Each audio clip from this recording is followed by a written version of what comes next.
पालघर जिल्ह्यातील डहाणू तालुक्यातील आंबोली ग्रामपंचायत अंतर्गत पटारपाडा आणि गोलिमपाडा येथील विद्यार्थ्यांच्या चेहऱ्यावर आज आनंदाचे हास्य उमटले।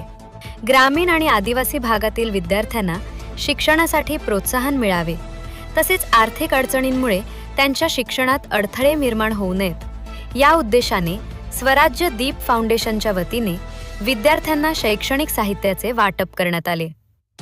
आंबोली ग्रामपंचायतचे उपसरपंच अजय गावित यांच्या विशेष प्रयत्नातून स्वराज्य दीप फाउंडेशनला या भागात आणण्यात आले।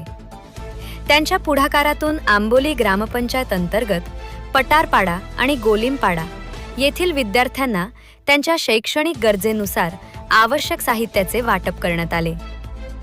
या उपक्रमामुळे ग्रामीण आणि आदिवासी भागातील विद्यार्थ्यांमध्ये शिक्षणाबद्दलचा उत्साह वाढण्यास निश्चितच मदत होणार आहे।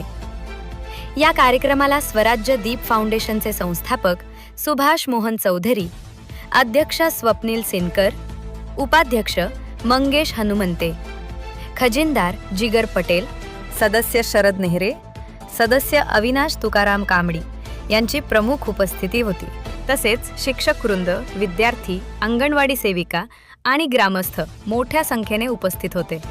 यावेळी उपस्थित मान्यवरांनी विद्यार्थ्यांना शिक्षणाचे महत्त्व पटवून देत मन लावून अभ्यास करण्याचे आणि आपल्या गावाचे, कुटुंबाचे तसेच समाजाचे नाव उज्ज्वल करण्याचे आवाहन केले। ग्रामीण भागातील विद्यार्थ्यांच्या शैक्षणिक प्रगतीसाठी भविष्यातही अशाच प्रकारचे उपक्रम राबवण्याचा मानस यावेळी स्वराज्य दीप फाउंडेशनच्या वतीने व्यक्त करण्यात आला। दरम्यान कार्यक्रमाच्या शेवटी विद्यार्थ्यांना खाऊचे वाटप करण्यात आले। शैक्षणिक साहित्य मिळाल्याचा आनंद आणि उत्साह विद्यार्थ्यांच्या चेहऱ्यावर स्पष्टपणे पाहायला मिळाला आणि याच आनंदाच्या वातावरणात कार्यक्रमाचा गोड आणि आनंददायी समारोप करण्यात आला।